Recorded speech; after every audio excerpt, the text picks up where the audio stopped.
Saludos, amada iglesia. Dios nos concede la posibilidad de poder nuevamente entrar en este panorama bíblico. Como iglesia hemos tenido el privilegio de estar viendo, aprendiendo de un libro de la Biblia cada domingo.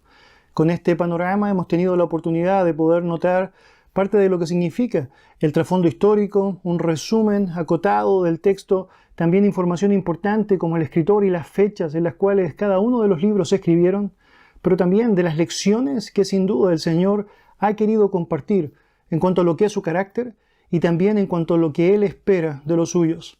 Acompáñeme en oración.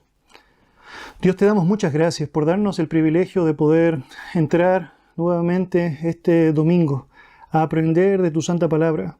Gracias por el libro que nos corresponde considerar hoy día y por todo aquello, Señor, que a través de tu bendita palabra y en particular a través del texto que nos tocará, Señor, estudiar, conocer o reconocer, Señor, en esta jornada, tú, Señor, usarás para moldear nuestros corazones.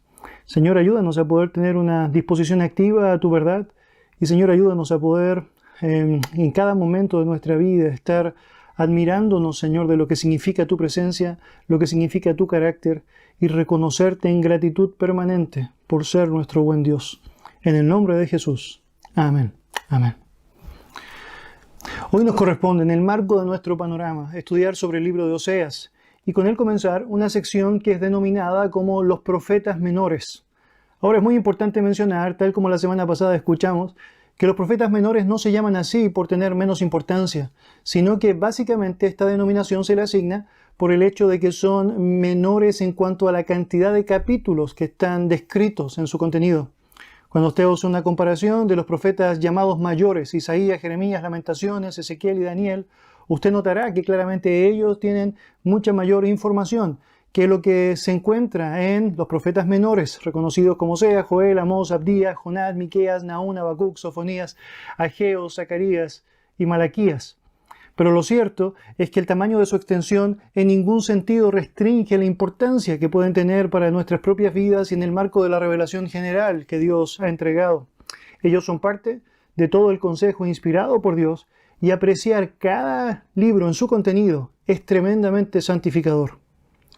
Antes de entrar de lleno a nuestro libro, hoy lo que vamos a hacer es hablar a nivel general de este conjunto de profetas. Es importante que tú y yo podamos tener informaciones que son necesarias para que podamos enmarcarnos correctamente en el estudio de ellos cuando estamos leyéndoles de manera personal. Ayuda a nuestro entendimiento saber que los judíos tenían esta sección completa en un solo rollo. El propósito era básicamente que no se extraviasen y le asignaron un nombre que no solamente fue común entre los hebreos, sino que también entre los griegos. Este nombre fue los 12, se le reconocía así, un solo tomo llamado los 12. Obviamente el número era por la cantidad de libros que estaban dentro de este gran tomo, reconocido como una unidad, es decir, desde Oseas hasta Malaquías, comprendiendo toda esta sección. Tenemos evidencia extrabíblica de que este reconocimiento fue bastante común. Tenemos el libro de Sirácides o Eclesiástico, por ejemplo, que en el capítulo 49, versículo 10, reconoce literalmente aquel como los 12. Tenemos los escritos de Jerónimo o de Melito, pero yo debería decir quizás la evidencia más poderosa es cómo aún en el Nuevo Testamento ya se les reconocía como una gran unidad. De hecho, cuando tú lees el discurso de Esteban y miras el capítulo 7 de Hechos, versículo 42, notas la siguiente declaración. Y Dios se apartó y los entregó a que se rindiesen culto al ejército de los cielos. Como está escrito en el libro de los profetas. ¿Acaso me ofreciste víctimas y sacrificios en el desierto por 40 años, casa de Israel? Es decir, lo que hace Esteban acá es compartir una escena, de hecho muy interesante, una referencia a Amós, capítulo 5, versículo 27, en donde él está declarando este libro de los profetas como un solo libro, como un solo tomo. Y con eso, obviamente, vemos el reconocimiento bíblico de lo que era el entendimiento de estos profetas menores. También como información importante nos ayuda a saber que el orden cronológico no es necesariamente el orden que tú y yo tenemos en nuestra Biblia. Nuestra Biblia más bien tiene un orden temático. Y claramente sabemos, hay un buen propósito para eso. Pero lo cierto es que muchas veces nos cuesta seguir el hilo histórico y la razón es porque los libros no están situados de manera cronológica. Tengo una tabla para usted, gráfica, que puede ser de buena ayuda para que podamos situar estos libros cuando tú y yo queremos hacer este estudio ordenado de manera histórica. Por ejemplo, tú puedes ver allá en la columna izquierda cómo cada uno de los libros aparecen en el orden que tú y yo los tenemos en nuestra Biblia. Pero en la columna derecha tú puedes apreciar el lugar en el cual estos fueron escritos. Es decir, en primer lugar el libro de Abdías, en segundo lugar Joel, luego tenemos Jonás, luego tenemos Amós y así sucesivamente. Por lo tanto, el libro de Oseas, que es el libro que nos corresponde estudiar hoy, usted debe saber que cronológicamente se encuentra situado más o menos en el quinto lugar del orden de estos profetas. Los hechos que son narrados dentro de estos 12 libros datan del año 845 hasta el 430 a.C. Y con respecto a la fecha del manuscrito, es decir, de estos 12 de manera unísona, debemos decir que esto se sitúa entre el 430 y el 425. Ahora permítame explicarlo de esta manera para hacer mucho más entendible esta idea del solo tomo. Cada profeta que da nombre al libro es el autor, el escritor del contenido de cada uno de ellos. Pero lo cierto es que sabemos que luego lo que se hizo fue recopilar o agrupar cada uno de estos escritos para ponerlo finalmente en este conjunto o compendio. En este caso, la evidencia histórica señala que podría haber sido Esdras o eventualmente Malaquías quienes se encargaron de recopilar y hacer este tomo específico que tenía un propósito particular. Cuando pensamos en el propósito, debemos saber que la finalidad primaria de estos 12 libros era que aquellas personas que habían regresado del cautiverio luego de haber estado en esta condición por tantos años, tenían la posibilidad de poder mirar de manera latente cómo había obrado la misericordia de Dios a lo largo de su historia. Sabemos que muchos de ellos estaban tremendamente desanimados. Obviamente, habían pensado que Dios les había abandonado y lo había hecho de manera definitiva. La razón era lo que ellos asumían como la consecuencia natural de su pecado. Pero a esto teníamos que agregar el hecho de que la gloria de Dios no regresó al templo, estaban bajo el control gentil y parecíase por todas las evidencias que ellos tenían hasta ese punto que los pactos ya habían sido olvidados o habían sido cumplidos ya totalmente. El mensaje de los 12, por lo tanto, llegó precisamente en el momento oportuno para poder otorgar esperanza a toda esta audiencia y poder distribuir de la corrección de Dios para con ellos. En los 12, Dios es tremendamente claro y su mensaje es inconfundible. Israel es una nación pecadora y por lo tanto el día del gran juicio o el día del juicio severo llegará sobre ella. Pero después de haberles purificado, tal como sabemos a lo largo de la Biblia, las evidencias dirán con mucha claridad en estos profetas que la restauración final también llegará ante ellos. Los 12 profetas testifican de lo mismo. Dios es un Dios justo y clemente y su mensaje nunca va a cambiar ni variar y necesitamos y podemos descansar en él.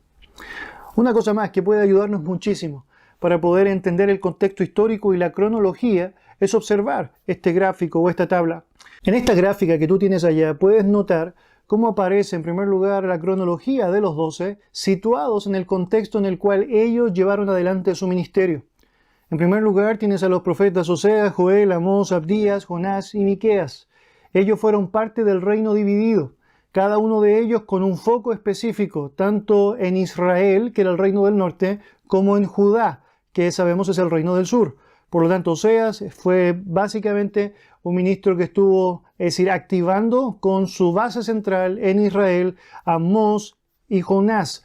Por otro lado, Joel, Abdías y Miqueas estuvieron específicamente sirviendo allá en el lado de Judá o en el reino del sur. Por otro lado, tenemos a los profetas Nahum, Habacuc y Sofonías. ¿Dónde ejercieron ellos su ministerio? Bueno, específicamente en lo que se conoce como el reino restante. Es decir, una vez que el reino del norte es tomado cautivo, ahora el reino del sur, que es lo único que queda, es el lugar en donde ellos llevan su ministerio. Y por último, cuando pensamos en Ageo, Zacarías y Malaquías, debemos situarlos específicamente ahora en el retorno. Cuando vuelven los israelitas que decidan volver a este lugar, Jerusalén, específicamente allá, conforme a lo que Dios había mandatado, bueno, los profetas Ageo, Zacarías y Malaquías ejercen en ese lugar su ministerio. Esto puede ayudarnos muchísimo, aun cuando puedes notarlo en cuanto a quiénes fueron los reinos imperantes o dominantes de la historia.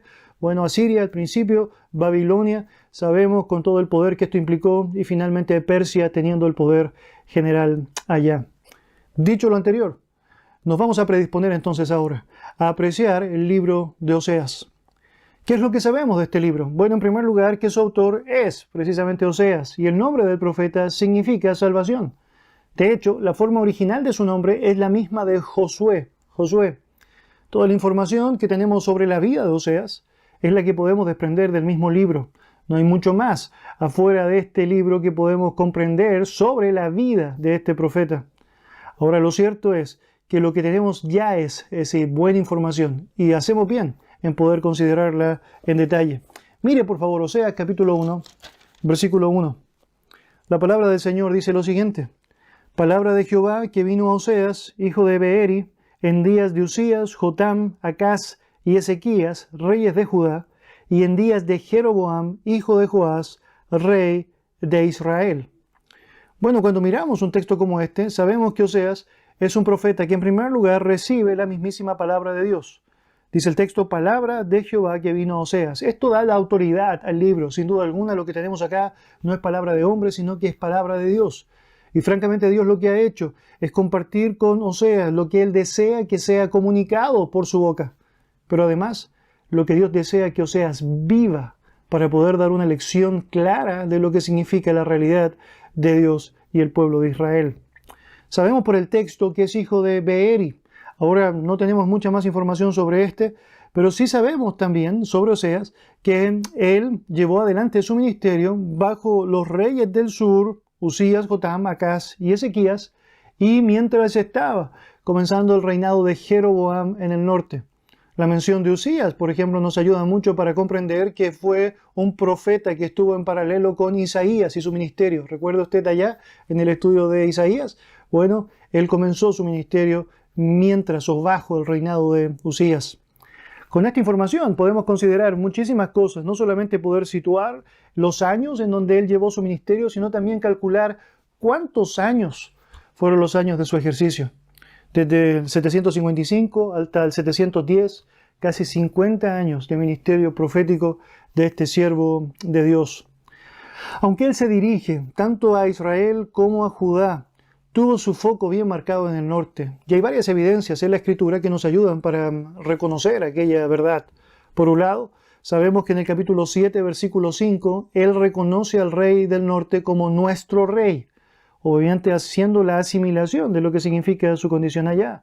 También manifiesta gran familiaridad con la historia, las circunstancias y aún la topografía que existe en el norte. De hecho, menciona varias ciudades israelitas como Samaria, Tabor, Betel, Jezreel, Ramá, y también usa con mucha frecuencia el nombre Efraín. De hecho, 37 veces es mencionado este nombre en el libro, que es el título de la tribu más grande que quedó en el norte y que sabemos en muchas ocasiones funciona de manera alternada para referirse a todo este reino, el reino del norte. ¿Qué podríamos decir con respecto al contexto histórico? Bueno, Oseas no ejerció su ministerio en tiempos placenteros. Israel estaba en una situación espiritual y moral degradante. Al comienzo, su proclamación se llevó a cabo allá en los tiempos de Usías, en el lado del sur, y Jeroboam, allá en el lado del norte. Y aunque fueron tiempos de abundancia, la palabra del Señor nos indica que ellos no tuvieron mayores inconvenientes económicos. Por el contrario, hubo gran prosperidad. Una de las razones naturales es que Asiria no era una amenaza todavía para el reino. El corazón de las personas, tristemente, encontró su satisfacción en aquella prosperidad y se descuidó de lo que significaba una relación correcta para con Dios. Quiero leer un texto que es tremendamente gráfico al respecto. Acompáñeme a Oseas, por favor, en su Biblia, capítulo 4. Voy a leer desde el versículo 10 al 15. Oseas, capítulo 4, versículos 10 al 15. Comerán, pero no se saciarán. Fornicarán, mas no se multiplicarán, porque dejaron de servir a Jehová. Fornicación, vino y mosto quitan el juicio. Mi pueblo a su ídolo de madera pregunta, y el leño le responde, porque espíritu de fornicaciones lo hizo errar y dejaron a su Dios para fornicar.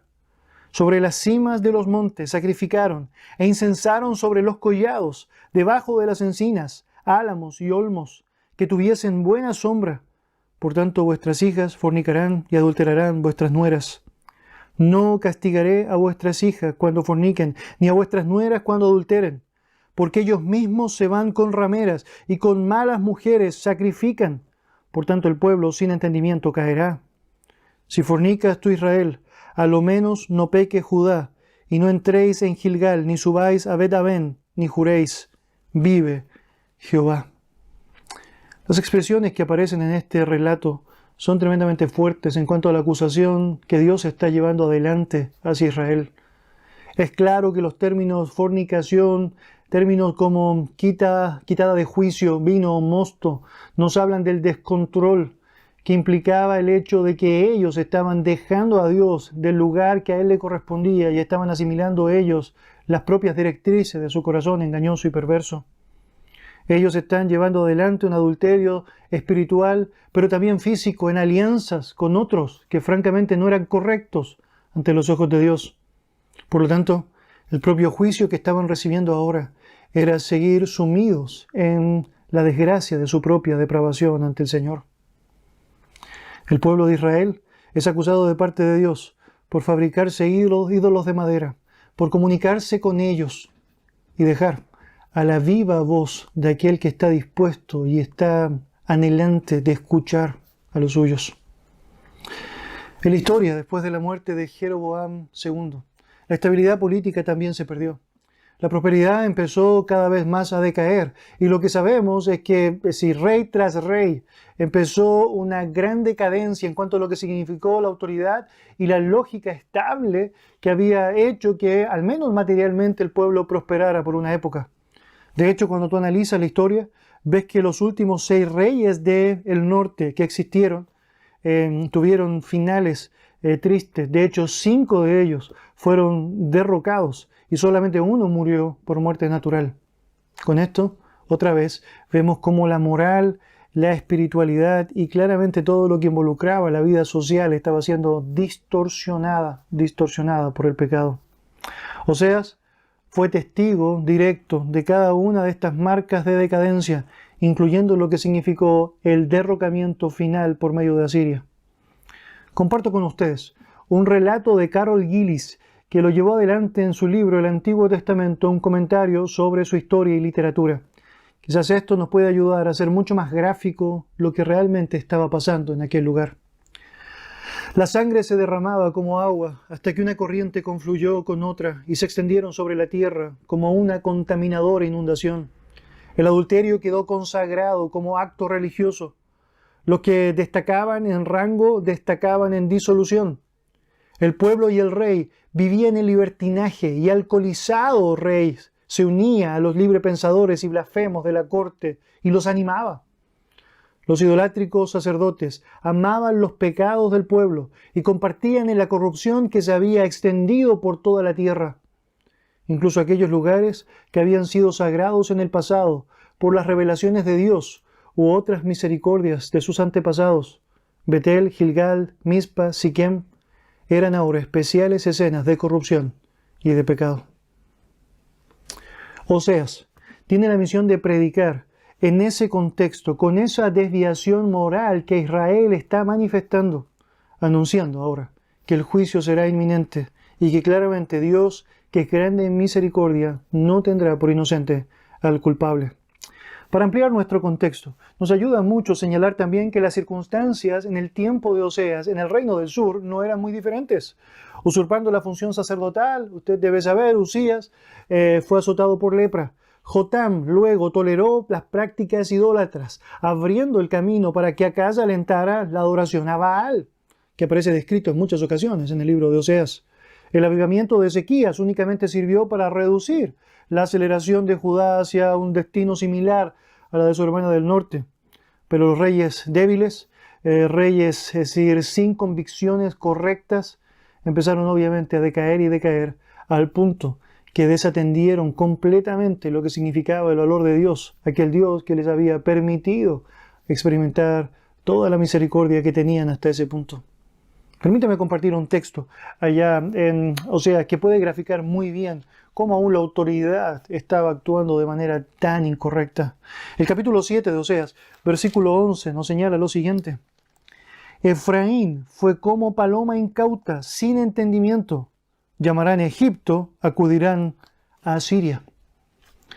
Así como los reyes del sur, el reino del norte también, empezó a graficar de manera muy palpable cómo Dios no era aquel a quien deseaban buscar de manera, es decir, coherente, de manera humilde, de manera respetuosa, sino que frente al peligro no encontraron otra cosa mejor. Y Oseas fue testigo de aquello, de que sus reyes empezaron a buscar ayuda en Egipto y en Asiria, tratando de hacer alianzas con estos vecinos paganos en vez de buscar la ayuda de Dios. Es allí donde Oseas tiene que predicar, no solo con sus palabras, sino también con su propia vida. Cuando pensamos en la vida personal de Oseas, podemos notar cómo ésta ilustra de manera muy gráfica un mensaje profético. Cuando Dios le ordenó, el profeta Oseas se casa con una prostituta. Ella se llama Gomer. Ella, en vez de ser fiel a su esposo, regresa a sus antiguas prácticas, sus antiguos amantes, una ilustración clara de Israel que corre en busca de otros amores en vez de ser fiel a Dios. Este acontecimiento provee sin duda un lenguaje propicio, el cual Dios va a acusar al pueblo de Israel, y también sabemos parte de Judá, con ese adulterio espiritual cometido hacia los Baales. Y el capítulo 4 al capítulo 14 de Oseas menciona los detalles de esta realidad. Israel fue infiel y debía arrepentirse, y en consecuencia por su pecado, Dios le iba a disciplinar usando a Asiria. Pero al igual que el relato de Oseas y Gomer, en donde el profeta manifiesta misericordia, también sabemos Dios iba a mostrar misericordia, presentando un futuro glorioso de restauración, a pesar de lo que había sido la pecaminosidad del pueblo. La escena relatada nos recuerda en muchos momentos al profeta Ezequiel. Es porque así como y recuerda ya el estudio allá, tuvo que a través de escenas muy gráficas ilustrar lecciones muy vívidas de parte de Dios al pueblo. Bueno, de manera literal también, Oseas tiene que a través de su vida dar una lección tremenda de quién es Dios y también cómo era el comportamiento de la nación. El bosquejo del libro de Oseas nos señala en primer lugar la mujer adúltera y el esposo fiel. Del capítulo 1 hasta el capítulo 3, versículo 5, tenemos allá a Oseas y Gomer como parte de la escena central, luego Dios con Israel y luego ambas partes que son reconciliadas. Tenemos como punto 2 principal allá a Israel adúltera y el Señor fiel, manifestándose así permanentemente, pero sabemos hay una sentencia de culpabilidad, también hay una acusación y una oportunidad para que ésta sea desechada, juzgada, y también tenemos la restauración final prometida de parte de nuestro Dios. Voy a compartir con ustedes un resumen del libro que puede ayudarnos a llevar con claridad los hilos de esta historia. Vaya conmigo al capítulo 1 de Oseas. Voy a leer para usted el versículo 2. El principio de la palabra de Jehová por medio de Oseas. Dijo Jehová a Oseas: Ve, tómate una mujer fornicaria e hijos de fornicación, porque la tierra fornica apartándose de Jehová. Versículo 3. Fue pues y tomó a Gomer, hija de Diblaim, la cual concibió y le dio a luz un hijo. Bueno, lo que tenemos acá en la primera sección es la situación familiar del profeta. Los tiempos extremados van a demandar métodos que son extremos e inusitados. El lenguaje en muchas ocasiones de los profetas es duro y firme, y la razón es porque Dios desea llamar la atención de aquellos que se están desviando. Pero en la práctica, la vida de Oseas es una vida dura también y terrible. Y debemos de asumir que gran parte de eso es porque Dios quiere dar una lección fuerte a estos oídos insensibles para que puedan comprender lo que realmente está pasando con sus vidas en su relación con Él. Por lo tanto, Dios escoge emplear un abordamiento extremo para captar la atención de su pueblo y decide usar a su profeta y también a su familia como lección práctica para Israel. La familia de Oseas, o más bien la relación particular de Oseas con su mujer Gomer, va a ser una ilustración del amor de Dios para con Israel. Oseas va a amar a su mujer aunque ella no va a actuar de manera leal al pacto que van a haber asumido. Y de la misma manera Dios ama a Israel aunque Israel ha sido totalmente infiel ante él. La primera palabra que viene a Oseas de parte de Dios es algo extraño. Dios le dice que debe casarse con una mujer que no solamente era moralmente inaceptable, sino que además va a resultar infiel en lo que sería el desarrollo de su matrimonio.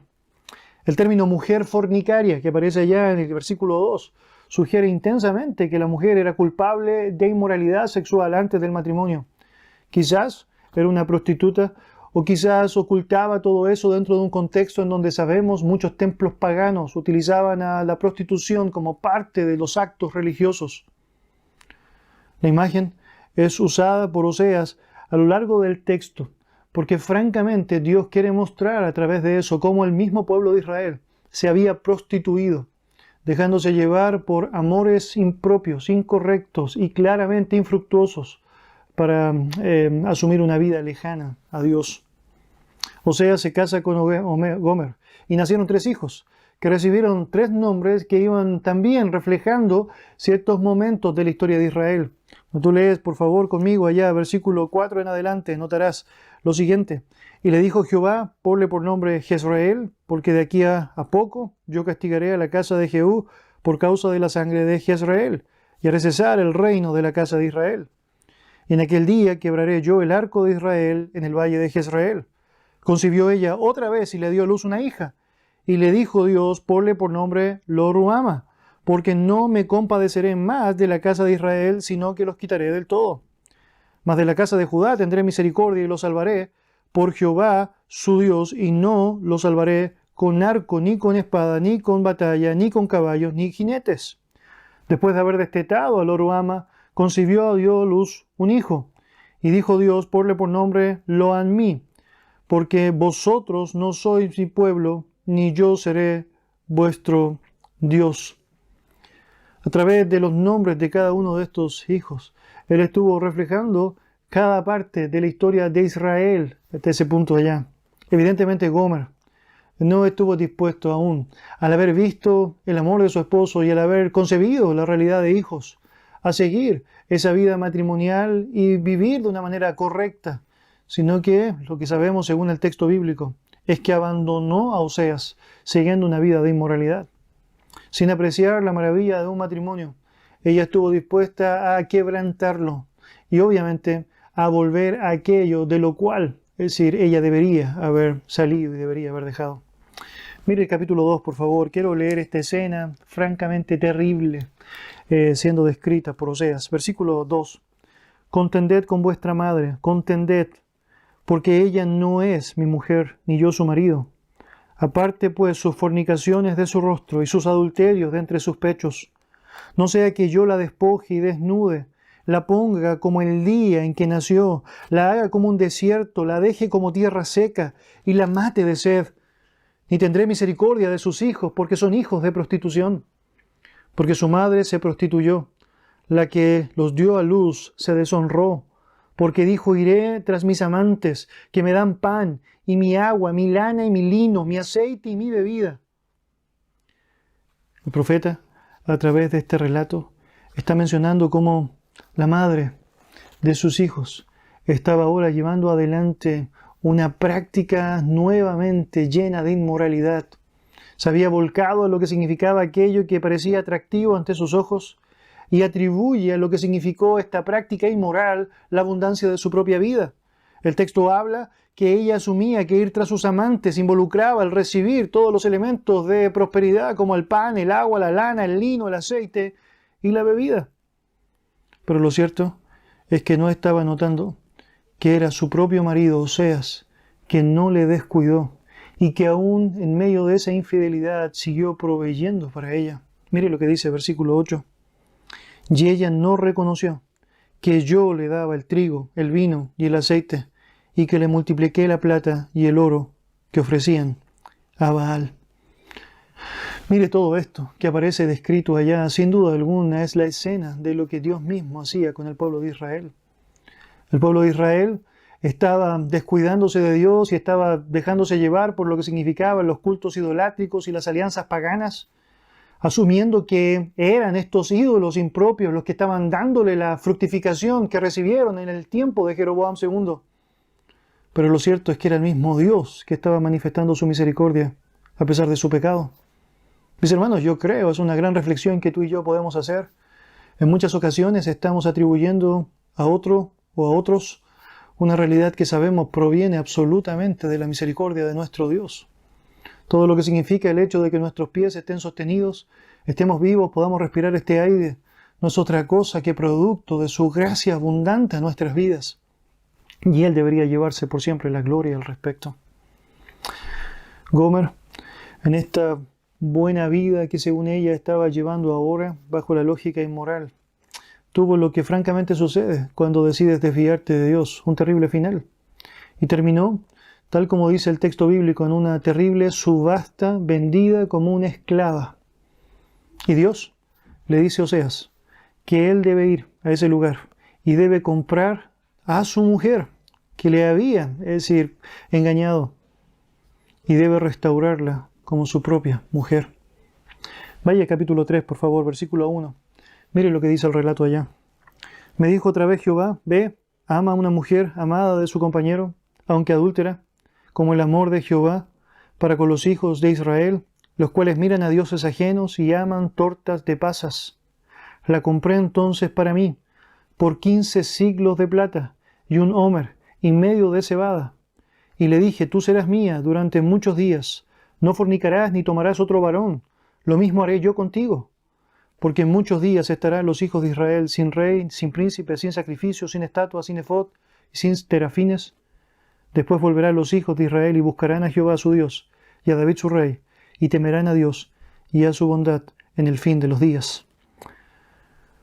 Lo que está haciendo acá Oseas, a mi parecer, es tremendo ejemplo de obediencia y de amor. Él está yendo allá, a este lugar en donde su esposa está francamente destruida. Aquella que le abandonó está deshecha. Nosotros podemos comprender a través del precio que está pagando por ella, que el estado en el que se encuentra es miserable. Es porque el dinero y el costo equivalente a lo que da es absolutamente nada. Nadie quería pagar mucho más por ella. Pero aún así, en esa condición, Él va, Él perdona, Él toma a esta mujer y hace un acuerdo con ella. Tú no vas a fornicar ni tomarás otro varón. Y Él mismo señala, yo voy a hacer lo mismo contigo. Mis hermanos, el testimonio de Oseas es un testimonio tremendo de lo que significa un amor genuino, una compasión genuina y un perdón genuino. Nunca eres más parecido a Dios que cuando perdonas.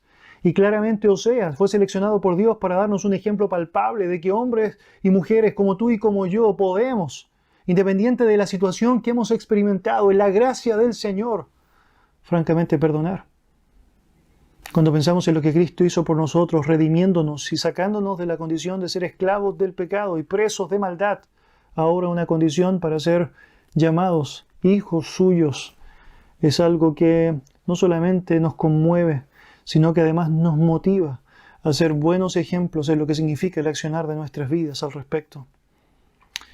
La segunda división principal de esta profecía es un mensaje de esta infiel nación para con Dios. Desde el capítulo 4 hasta el capítulo 14, al terminar el libro, la nación de Israel había abandonado a su marido, yéndose en pos de otros dioses. Vez tras vez los Baales son mencionados como el objeto de culto idolátrico. Ellos están cometiendo adulterio espiritual. El hecho de abandonar al Señor había engendrado una multitud de pecados que son mencionados por Oseas. De hecho, en todo el cúmulo de capítulos del 4 en adelante vemos cómo la infidelidad, la blasfemia, el engaño, el homicidio, el robo, el adulterio, la rebelión, la idolatría, la desobediencia, la soberbia, la terquedad y la participación en el espiritismo no fueron sino resultados claros de lo que comenzó con esta desviación de buscar a otro en vez de buscar a Dios. Oseas observa que los líderes que debían haber ofrecido una buena guía al pueblo no la están haciendo, eran tan pecadores como ellos. De hecho, generaban un modelo impropio. Por lo tanto, es decir, los demás seguían su ejemplo. Déjenme compartir con ustedes simplemente allá el capítulo 9, si va en su Biblia, el versículo 15, que señala, toda la maldad de ellos fue en Gilgal. Allí pues les tomé aversión por la perversidad de sus obras. Los echaré de mi casa, no los llamaré más. Todos sus príncipes fueron desleales. Note, todos sus príncipes fueron desleales. Ni uno solo quiso hacer lo bueno. Los israelitas Habían oído la advertencia de Dios vez tras vez. Su falta de respuesta los había endurecido tanto que no querían arrepentirse, lo que significa que el juicio de Dios iba a ser seguro. Ahora, algo interesante a partir de todo eso es que, asumiendo Dios el carácter pecaminoso de esta nación y asumiendo que hay un juicio justo que ellos debían recibir, aún así, como Él es fiel al pacto que Él mismo estableció, iba a llevar adelante el cumplimiento de su voluntad. Aunque Oseas veía que el juicio era ineludible y claramente iba a ser aplicado de manera muy gráfica por los asirios, lo cierto es que el profeta estaba seguro de que finalmente Dios iba a restaurar a este pueblo. Vaya conmigo al capítulo 14, por favor. Versículo 4 en adelante. Dice el texto: Yo sanaré su rebelión, los amaré de pura gracia, porque mi ira se apartó de ellos. Yo seré Israel como rocío. Él florecerá como lirio y extenderá sus raíces como el Líbano.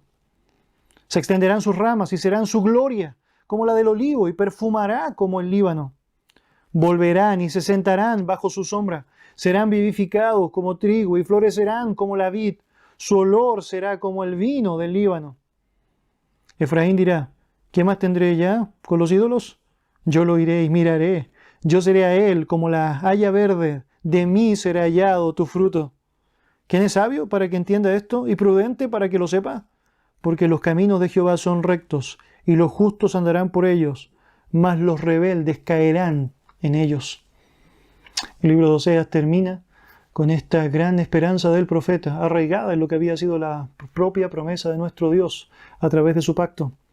Aunque el pueblo había actuado en infidelidad y vez tras vez estaba Dios siendo afectado por lo que significaba este trato de adulterio espiritual que el pueblo llevaba adelante, finalmente Dios, porque es Dios, iba a llevar adelante un proceso de restauración final, en donde sabemos el pueblo de Israel podrá disfrutar y apreciar aquello que Dios mismo un día le prometió a Abraham. Hay varias particularidades de Oseas que es muy importante que tú y yo podamos conocer.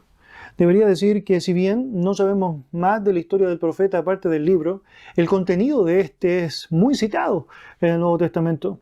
De hecho, tú tienes un recuadro allá en donde puedes ver cómo Mateo 2.15 cita a Oseas 11.1, como Mateo 9 cita a Oseas 6.6, y así sucesivamente tenemos varias citas que son mencionadas o descritas como una buena herramienta de uso o de aplicación en el Nuevo Testamento.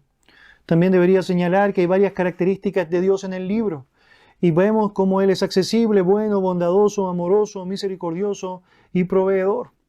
Permítame pedirte que me acompañes al capítulo 11 y mirar allá detalles de lo que aparece descrito en este texto. El relato allá nos señala desde el versículo 1 en adelante: Cuando Israel era muchacho, yo lo amé, y de Egipto llamé a mi hijo.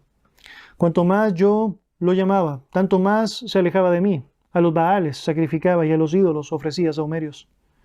Yo con todo eso enseñaba a andar al mismo Efraín, tomándole de los brazos, y no conoció que yo le cuidaba. Con cuerdas humanas lo atraje, con cuerdas de amor, y fui para ellos como los que alzan el yugo de sobre su cerviz, y puse delante de ellos la comida. No volverá a tierra de Egipto, sino que el asirio mismo será su rey, porque no quisieron o no se quisieron convertir. Caerá espada sobre sus ciudades y consumirá sus aldeas, las consumirá a causa de sus propios consejos. Entre tanto, mi pueblo está adherido a la rebelión contra mí. Aunque me llaman el Altísimo, ninguno absolutamente me quiere enaltecer. ¿Cómo podré abandonarte, oh Efraín? ¿Te entregaré yo, Israel? ¿Cómo podré yo hacerte como Adma y oponerte como a Seboim? Mi corazón se conmueve dentro de mí, se inflama toda mi compasión. No ejecutaré el ardor de mi ira, ni volveré para destruir a Efraín, porque yo soy, y no hombre Dios, y no hombre, el santo en medio de ti, y no entraré en la ciudad. En pos de Jehová caminarán, él rugirá como león, rugirá y los hijos vendrán temblando desde el occidente. Como ave acudirán velozmente de Egipto y de la tierra de Asiria, como paloma, y los haré habitar en sus casas, dice Jehová. Me rodeó Efraín de mentira, y la casa de Israel de engaño. Judá aún gobierna con Dios, y es fiel con los santos. A través de este relato vemos cómo el corazón de Dios se manifiesta activamente y cómo su carácter, sin duda, está mostrando tremenda compasión vez tras vez. Vemos cómo por medio de su amor, de su cuidado, de su provisión, y con palabras tan gráficas como los cuidaba y ellos no se dieron cuenta, les enseñé a andar y ellos no conocieron aquello. Dios mostraba este deseo genuino, este afecto propicio hacia Israel. Pero lo cierto es que ellos respondieron de mala manera y no se quisieron convertir. Finalmente, la declaración de Dios deja en claro el cumplimiento de su promesa final. ¿Cómo podré abandonarte? Y la respuesta es: no lo haré, no lo haré. El juicio iba a ser notorio. Esa generación iba a experimentar lo que significaría el dolor y el tormento de la propia consecuencia de sus actos. Pero tal como Pablo señala en el libro de Romanos, capítulo 11, todo Israel será salvo. Y sin duda alguna la promesa de Dios se cumplirá de manera perfecta. Si hay una doctrina principal en el libro de Oseas que es notoria, es el amor incondicional de Dios por su pueblo. Y tal como he compartido allá en el capítulo 11 y en tantos otros detalles del relato, podemos notar cómo todo esto se manifiesta de manera perfecta. Mis queridos, aunque la historia de Oseas es una historia desgarradora, nadie quisiera estar en el papel de este hombre. Lo cierto es que él no simplemente fue usado por Dios para llevar adelante una labor terrible en su propia vida, sino que fue él mismo testigo principal de lo que significa la obra de Dios y su carácter obrando en la vida no tan solo propia, sino también de su pueblo. Oseas pudo notar de manera palpable y de una manera increíble cómo es el verdadero perdón, la misericordia y la compasión divina. Y el poder reflejar aquello a través de sus propios actos le hizo obviamente acreedor de lo que significa una bendición tremenda de parte de Dios. El poder dar a través de su propio testimonio evidencia de quién es su propio dueño y a quién francamente está dispuesto a imitar. Mis queridos, a través del relato, tú y yo podemos aprender muchísimas cosas. Sin duda podemos admirarnos de Dios y su manera de obrar en la vida de las personas, su paciencia tremenda, es decir, indescriptible, pero también el saber que Él, si no deja por inocente al culpable, y el juicio claramente se iba a hacer notorio en el norte. Pero el poder ver que a pesar de todo eso, Dios llevará adelante una promesa de restauración, es algo que francamente nos conmueve y que nos ayuda a poder darle la gloria y reconocerle como lo que es. También yo creo hay muchas aplicaciones que tú y yo podemos sacar para nuestra vida. Yo creo necesitamos meditar mucho más en cuanto al valor del perdón. Sin duda alguna, todo lo que tuvo que recibir Oseas de parte de su esposa fueron situaciones francamente terribles, de aquellas cosas que nosotros de mala manera como seres humanos muchas veces decimos jamás estaría dispuesto a perdonar. Pero que lo cierto que es la gracia del Señor, podemos no solamente ser parte activa del reflejo de Dios a través del perdón, sino también poder apreciar lo que significa la verdadera restauración. Bendito sea el Señor por su perdón para con nosotros. Y bendito sea el Señor porque nos permite a nosotros también perdonar. Vamos a orar. Señor y Dios, te damos tantas gracias por darnos el privilegio de poder considerar escenas, Señor, de tu palabra que francamente nos conmueven. Señor, nosotros podemos ver cómo es tan palpable tu misericordia, tu compasión, tu bondad para con nuestras vidas. Sabemos, Señor, cuánto te hemos fallado. Y sabemos, Señor, que a pesar de todo aquello, tú estás allá, dispuesto, amplio para perdonar, permitiéndonos que confesemos nuestros pecados y eres fiel y justo para darnos esperanza. Señor, gracias por ese perdón precioso que sabemos se sostiene en la sangre de Jesucristo en la cruz del Calvario. Señor, gracias también porque nos permite poder apreciar aquello y experimentar aquello nosotros también, otorgando perdón y compasión a otros. Dios, gracias por la vida de Oseas. Me impacta, Señor, ver hombres tan fieles a ti y dispuestos a hacer lo correcto. Señor, sin duda, nos confronta el saber cómo personas están dispuestas a llevar tareas duras y difíciles con tal de obedecerte y sabiendo que aún detrás de todo eso tú tienes lo mejor preparado para ellos. Dios, gracias por enseñarnos a través de un profeta que no siempre estamos reconociendo y que no siempre estamos incluso encontrando en nuestras Biblias, pero que nos da y nos otorga grandes lecciones poderosas de parte tuya. Oramos agradecidos en el nombre de Jesús. Amén. Amén.